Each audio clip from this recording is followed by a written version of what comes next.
আসসালামু আলাইকুম dear viewers, আপনারা সবাই কেমন আছেন? আমি আজকে আপনাদের সামনে যে বিষয়টি নিয়ে হাজির হয়েছি সেটি হলো বাবা মায়েরা তখনই সার্থক হবে যখন তাদের দুর্বল অবস্থায় তাদের সন্তানরা তাদের দায়িত্ব নিবে। বাবা মায়ের অবর্তমানে তাদের যে কোনো ব্যাপারে তাদের সন্তানরা তাদের দায়িত্ব নিবে। বাবা মায়ের শুধু সুখের সময় নয়, দুঃখের সময়ও যে সকল সন্তানরা বাবা মাকে বুকে আগলে রাখবে সে সকল বাবা মায়েরাই আসলে পৃথিবীতে সত্যিকারে ভাগ্যবান। আমি অতীতে অনেক শুনেছি যে বা বিভিন্ন পত্রপত্রিকায় দেখেছি বাবা মায়ের মারা যাওয়ার পরে লাশ পৃথিবীতে থাকে, বাবা মায়ের লেনদেনের দায়িত্বগুলো সন্তানরা নিতে চায় না, বা বাবা মায়ের সম্পদের ভাগ শেষ না হওয়া পর্যন্ত বাবা মাকে কবরে রাখতে দিতে চায় না।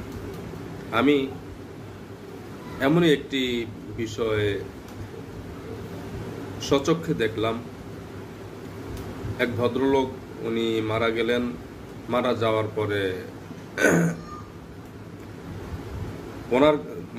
পরে ওনার কাছ থেকে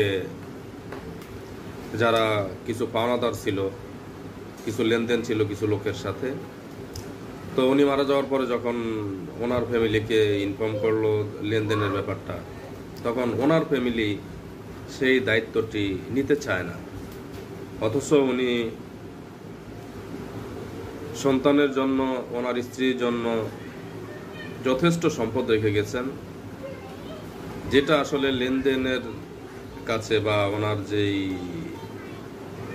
দেনার অংশটি সেটা খুবই সামান্য। যেখানে তিনি তার পরিবার পরিজনের জন্য কোটি টাকার সম্পদ রেখে গেছেন, সেখানে সামান্য কিছু অর্থ উনি অন্যদের কাছে দেনা, সেই দেনাটির দায়িত্ব পর্যন্ত তার ফ্যামিলি নিতে চায় না। এটা আমি সচক্ষে দেখলাম এবং মনে মনে ভাবলাম যে আসলেই আমরা কেমন মানুষ।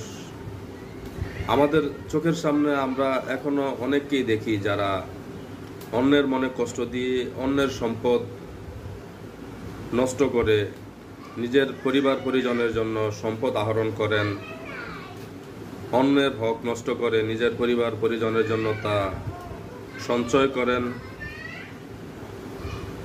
আসলে আপনি চলে যাবার পরে আপনার এই সন্তানরা, আপনার এই পরিজন, আপনার এই পরিবার, এরা আপনার ব্যাপারে কতটা দায়িত্ব নেবে?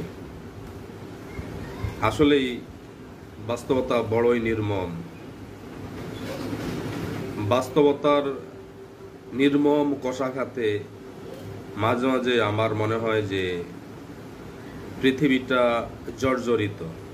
পৃথিবীটা জর্জরিত ঠিক তা না, পৃথিবীর কিছু কিছু মানুষ জর্জরিত।